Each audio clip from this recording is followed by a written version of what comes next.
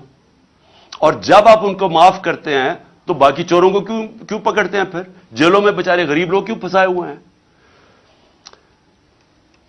میں سب سے بات کرنے کے لیے تیار ہوں, سب سے سمجھوتا کرنے کے لیے تیار ہوں, کیونکہ جو آگے پاکستان کے حالات ہیں, میں پھر سے کہہ رہا ہوں کہ ساری قوم کو مل کے ان کا مقابلہ کرنا پڑے گا. میرے اوپر قاتلانہ حملہ ہوا, مجھے پتہ ہے کس کس نے حملہ کیا. میرے اوپر حملہ ہوا, میں معاف کرنے کے لیے تیار ہوں ملک کی خاطر, کیونکہ ہمارے نبی صلی اللہ علیہ وسلم نے, جن کے ہم امتی ہیں, انہوں نے جب فتح مکہ ہوا تو انہوں نے جن لوگوں نے ان کے اوپر ظلم کیا تھا انہوں نے سب کو معاف کر دیا. نیلسن منڈیلا نے اسی سنت پہ چلتے ہوئے, کیونکہ وہ تو رحمت العالمین ہے نا, وہ تو سب انسانوں کے لیے ایک رحمت بن کے آئے تھے. تو نیلسن منڈیلا نے جب 27 سال جیل میں گزارے, جب وہ باہر نکلا تو اس نے سب کو معاف کر دیا جنہوں نے اس کے اوپر ظلم کیا تھا.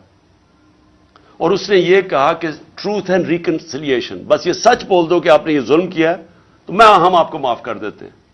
ساؤتھ افریقہ کو بچا گیا, وہاں خون خرابہ ہونا تھا. آج بھی پاکستان جدھر کھڑا ہے اس وقت ملک کو اکٹھا ہونا ہے. تو میرے لیے, میں اپنی اگر ذات کے لیے پالیٹکس کر رہا ہوتا تو میں بھی کہاں جی اس کو میں نہیں چھوڑوں گا تو اس سے میں بدلہ لوں گا تو فلانے سے لوں گا. یہ میری ذات کی بات نہیں ہے, یہ ملک کی بات ہے. اور ملک آج ادھر کھڑا ہے. پاکستان کی تاریخ میں اتنا برا وقت پاکستانیوں پہ نہیں آیا. اس وقت جو اندازہ UNDP اندازہ لگا رہی ہے کہ 1 کروڑ لوگ غربت کی لکیر سے نیچے چلے جائیں گے. ایک اندازے کے مطابق 50 لاکھ لوگ ان کو وہ بھوکے رہ جائیں گے, جو آج کل حالات ہے. تو ہم سب کی ذمہ داری ہے کہ اپنے ملک کے لوگوں کی جو اس وقت مشکل حالات میں ہیں, جو مہنگائی میں وہ حالات ہیں جو کبھی پاکستان میں نہیں تھے, ہمیں ان کو سامنے رکھنا ہے, اپنی ذات کے اوپر نہیں آنا. ان کے لیے ہمیں ملک کو اکٹھا کرنا ہے. ہم نے آگے اس ملک کو پیر پہ کھڑا کرنا ہے تو شروع ادھر سے ہوگا جدھر ایک سارے ادارے مل کے اب فیصلہ کریں. عدلیہ, ہماری عدلیہ کا بہت بڑا رول ہے. جوڈیشل ریفارمز چاہیے. ہم اپنی عدلیہ کے اندر ریفارمز کریں تاکہ انویسٹر آئے. سب سے زیادہ پاکستان کا اثاثہ میرے پاکستانیوں یاد رکھیں اوورسیز پاکستانی ہیں. یہ جو آپ کے تقریباً 1 کروڑ پاکستانی باہر بیٹھا ہوا ہے, ان کا پیسہ ڈالروں میں کمایا جا رہا ہے. یہ اتنا بڑا اثاثہ ہے کہ ہم تھوڑی عقل استعمال کر لیں, ملک میں ماحول ٹھیک کر دیں, جس کو کہتے ہیں انویسٹمنٹ انوائرمنٹ ٹھیک کر دیں, ایز آف ڈوئنگ بزنس کر دیں. ہم ان کے لیے رکاوٹیں کم کر دیں. ہم اپنی بیوروکریسی کو, سول سروس کو, اپنی عدلیہ کو, اپنی فورن مشنز جو بیٹھی ہوئی ہیں, ہماری جو فورن ایمبیسیز ہیں, سب کو لگا دیں کہ ہم نے ان کو سہولتیں دینی ہیں پاکستان میں, تاکہ یہ اب پاکستان میں سرمایہ کاری کریں. آپ کو اندازہ نہیں کہ اس ملک میں کتنا پیسہ آ سکتا ہے. جو ہم تھوڑے تھوڑے ڈالرز کے لیے ذلیل ہو رہے ہیں دنیا میں, ایک دفعہ بیرون ملک پاکستانیوں کے لیے ہم ماحول بنا دیں, اس ملک میں اتنا پیسہ آ سکتا ہے, ڈالرز آ سکتے ہیں کہ ہمیں کبھی IMF کے پاس جانا نہ پڑے. آپ کو میں ابھی بلومبرگ, ایک وہ میگزین ہے بلومبرگ, اس میگزین کے اندر, کیونکہ دنیا کے اندر دنیا کے جو ملک ہیں ان کی معیشت کے اوپر وہ کامنٹ کرتی ہے. دبئی میں ذرا یہ غور سے سنیں, دبئی میں 20,000 پاکستانیوں نے پراپرٹیز خریدی ہیں, 10.4 ارب ڈالر کی. ہم آئی ایم ایف کے پیچھے ہمارا پروگرام تھا 6 ارب ڈالر کا, ہم نے 3 ارب ڈالر لیے تھے اپنے دور میں. ہم اس کے لیے اپنی آزادی بھی کھو بیٹھتے ہیں, اپنی عزت بھی کھو بیٹھتے ہیں. صرف 20,000, یاد رکھیں 1 کروڑ پاکستانی باہر ہے, 20,000 پاکستانیوں نے دبئی میں 10.4 ارب ڈالر کی پراپرٹی خریدی ہے. تو وہ پہلے تو پوچھیں وہ دبئی میں کیوں خرید رہے ہیں, اور وہ تو یہاں سے پیسہ باہر جا رہا ہے نا. ہمیں پتہ ہے کہ یہاں بڑے بڑے جو بدقسمتی سے یا طاقتور لوگ جو یہ پیسہ چوری کرتے ہیں وہ سارا باہر بھیج دیتے ہیں. یہ جو سارے مے فیئر کے فلیٹ اور یہ سارا یہاں کا چوری کیا ہوا پیسہ گیا ہوا ہے. تو میں تو صرف دبئی کی بات کر رہا ہوں, میں تو یورپ کی نہیں بات کر رہا, میں امریکہ کی نہیں بات کر رہا, میں انگلینڈ کی بات نہیں کر رہا, لندن میں کتنی پراپرٹیز ہے پاکستانیوں کی اس کی بات نہیں کر رہا, میں تو صرف دبئی کی بات کر رہا ہوں. سوچیں پاکستانیوں کا یہ تو ملک سے باہر پیسہ جا رہا ہے. یہ سوچ لیں کہ ان 1 کروڑ پاکستانیوں میں سے اگر 5 لاکھ پاکستانی فیصلہ کریں پاکستان میں سرمایہ کاری کرنے کا, میں آپ کو یقین دلاتا ہوں کہ پاکستان کے ڈالر کا مسئلہ حل ہو جائے گا. لیکن اس کے لیے رول آف لا, قانون کی حکمرانی, وہ ماحول بنانا پڑے گا جس میں ان کے لیے آسانیاں ہم پیدا کریں تاکہ وہ پیسہ اپنا لے کے آئیں. اور یہ دنیا میں جب ویتنام, یہ جو ملک آگے بڑھے ہیں, ان ساروں نے ماحول پیدا کیا جدھر سے باہر سے انویسٹمنٹ آئی. لیکن ان کے پاس ان کے لوگوں نے نہیں کی, انہوں نے تو چائنیز انویسٹمنٹ لے کے آئے ویتنام میں. ہمارے پاس تو یہ ہمارا اثاثہ بیٹھا ہوا ہے, ہم نے صرف ماحول ٹھیک کرنا ہے, ہم نے ان کے لیے آسانیاں پیدا کرنی ہیں, ہم نے اس ملک کے اندر انصاف قائم کرنا ہے.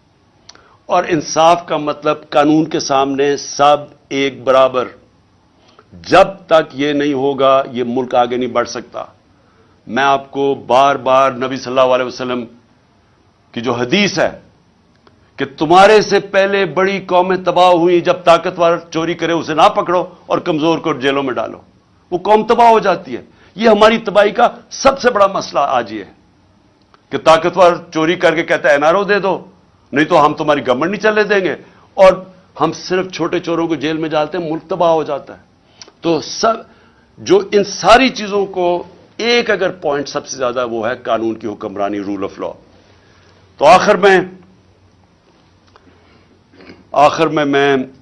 اور اس میں اور میں بتا دوں, ہم ٹیکس ریفارمز کر رہے تھے, ہم ایف بی آر کو ٹھیک کر رہے تھے, ٹیکنالوجی لے کے آ رہے تھے, ہم نے ٹریک اینڈ ٹریس سسٹم بنا دیا تھا, ہم نے آرٹیفیشل انٹیلیجنس کے ذریعے ہم نے 35 ملین ٹیکس پیئرز کو آئیڈینٹیفائی کیا رہا تھا جو مزید جو ٹیکس نہیں دے رہے تھے لیکن ان کے پاس وسائل تھے.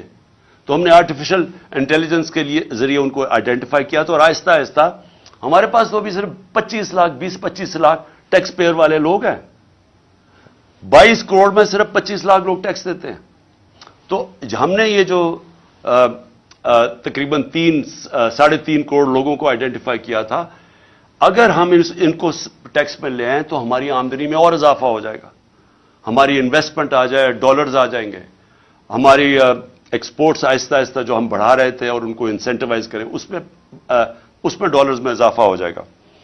تو آخر میں اور پھر مدنیات, ہم نے کبھی اس کے اوپر زور ہی نہیں دیا. ایک تو بڑا غلط کیا کہ سارے صوبوں کے اندر منرلز کی جو ڈپارٹمنٹ ہے وہ ادھر ڈال دی. ان کے پاس کیپیسٹی نہیں ہے.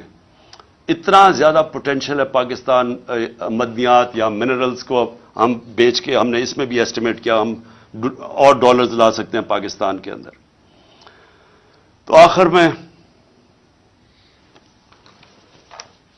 میں انشاءاللہ اگلے ہفتے میں اپنا پہلا جلسہ کر رہا ہوں اور میں آغاز کر رہا ہوں اپنی الیکشن کیمپین کا. میں اپنی ساری اب خیبر پختونخوا اور پنجاب میں سارے اپنی پارٹی کو کہنا چاہوں گا تیاری کر لیں.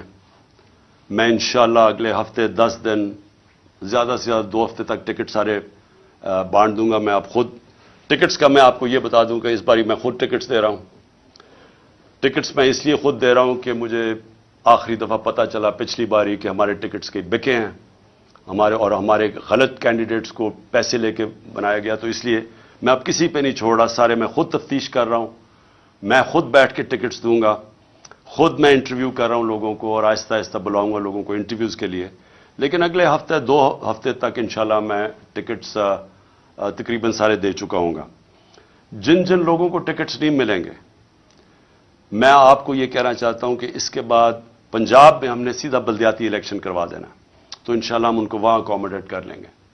اور دوسری چیز کہ اس باری میں پارٹی ڈسپلن کے اوپر سختی سے کہنا چاہتا ہوں کہ اب تک تو جو ہمارے تحریک انصاف اگر ایک کو ٹکٹ نہیں ملتا تو وہ انڈیپینڈنٹ کھڑا ہو جاتا ہے. اس باری ہم نے یہ نہیں کرنا, کیونکہ یہ پاکستان کی تاریخ کا سب سے اہم الیکشن ہے. اس کے لیے اگر جو پارٹی ڈسپلن توڑے گا فوری طور پہ ہم اس کو پارٹی سے نکال دیں گے. اور میں اس لیے کہہ رہا ہوں کیونکہ میں پوری اپنی دیانتداری سے کوشش کر رہا ہوں, اور میں آپ کو یہ کہتا ہوں کہ کسی قسم کی نہ میں نے سفارش آج تک سنی ہے, نہ مجھے کسی قسم کی کوئی لالچ کوئی دے سکتا ہے. تو میں اپنی پوری دیانتداری سے ٹکٹس دوں گا, اور میں پھر سے کہتا ہوں کہ اگر کوئی کسی نے پھر کھڑا ہو گیا تو ہم اس کو اس باری پارٹی سے نکال دیں گے. ہفتے کو پہلا میرا جلسہ ہے, اور مجھے یہ پتہ ہے کہ اس وقت ایک پلان بنا ہوا ہے. پھر سے آپ کو پہلے بھی میں نے بتایا تھا, جب میرے اوپر وزیر آباد میں اٹیک ہوا تو مجھے اس سے پہلے میں کہہ بیٹھا تھا کہ میرے اوپر حملہ ہوگا, اور اس باری پھر مجھے پتا ہے کہ پلان بنایا ہوا ہے. اور مجھے یہ بھی پتا ہے کہ کون لوگ ہیں جو اس کے پیچھے ہیں. لیکن مجھے ایک بڑی خوشی ہوئی کہ میں نے یہ دیکھا کہ ان 11 مہینے میں نے اپنی پارٹی کو بدلتے دیکھا. ہماری پارٹی کو سارے کہتے تھے کہ جی ممی ڈیڈی پارٹی ہے, یہ تو جی بیچارے کوئی مشکل برداشت ہی نہیں کر سکتے. لیکن میں نے جو اپنی پارٹی کو بدلتے دیکھا, 25 مئی کو انہوں نے, یہ جو ایک بدماش ہے ان کا انٹیریئر منسٹر, اور یہ جو سارے مل کے انہوں نے ہمارے اوپر ظلم کیا, اور ان کا یہ خیال تھا کہ اب پارٹی بالکل بیٹھ جائے گی, اب یہ نہیں کھڑی ہوتی. لیکن پارٹی پھر سے کھڑی ہوئی, اور لوگ شوق میں چلے گئے, ہکا بکا رہ گئے کہ کیسے کوئی کر سکتا ہے جمہوریت کے اندر جو انہوں نے ہمارے پہ ظلم کیا تھا. اس کے باوجود, اور ڈرایا دھمکایا, اعظم سواتی کو جب مار رہے تھے اس کو کہہ رہے تھے کہ یہ عمران خان کو بتانا, اس سے ہم یہ کریں گے. وہ اعظم سواتی اور یعنی ان کا اور عزم مضبوط ہو گیا. اور اس کے بعد ابھی جو ہمارے لوگ جیلوں میں گئے, میں ابھی جیلوں والے لوگوں سے بات کر رہا تھا جو واپس آئے, انہوں نے خاص طور پہ فیصلہ کیا کہ ان کو دبانا, یعنی ان کو سبق سکھاؤ. مجرموں سے زیادہ انہوں نے ہمارے اوپر سختی کی جیلوں کے اندر. اس کے جو میں نے اب ان لوگ اپنے کارکنوں کو دیکھا جو نکلے ہیں, وہ اور زیادہ پرعزم ہے. اس لیے اب مجھے ایک چیز ہو گیا کہ اگر عمران خان کو کچھ ہو بھی جاتا ہے تو یہ وہ پارٹی بن گئی ہے, یہ اس ملک کا نوجوان میں وہ شعور آ گیا ہے, وہ تیار ہو گیا کہ اب کبھی بھی انشاءاللہ اس ملک کو حقیقی آزادی کی طرف کوئی بھی روک نہیں سکتا. یہ وہ قوم, میں ایک دن اللہ سے دعا کرتا تھا کہ کیونکہ میں باہر کے ملک دیکھتا تھا سارے, اور میں دیکھتا تھا ان کو کہ وہ آزاد لوگ تھے, وہ لوگ آزاد تھے, اور آزاد لوگوں کی پرواز اوپر ہوتی ہے. اور میں ہمیشہ دیکھتا تھا کہ ہم ایک دبے ہوئی قوم ہیں, ہم ایک ہی پولیس کا دبکا آ جائے کہ یہ جیل میں ڈال دیں گے تو اس سے دیکھ کے ڈر جاتے تھے, کیونکہ ہم کبھی حقیقی معنی میں آزاد نہیں ہوئے. اب میں ایک آزاد قوم کو ابھرتے دیکھ رہا ہوں. میں اپنے نوجوانوں کو لا الہ الا اللہ کا مطلب سمجھتے دیکھ رہا ہوں. لا الہ الا اللہ انسان کو غیرت دیتا ہے, خودداری دیتا ہے. یہ جو خوف کا سب سے بڑا جو غلامی انسان کرتا ہے, وہ خوف کی بت کی غلامی کرتا ہے. میں نے اس سے آزاد ہوتے دیکھا لوگوں کو. اس لیے مجھے یہ فکر نہیں ہے کہ جو بھی آگے راستہ ہوتا ہے, مجھے پتا ہے کہ جو یہ اب قوم نکل رہی ہے اب اس کو کوئی غلام نہیں بنا سکتا.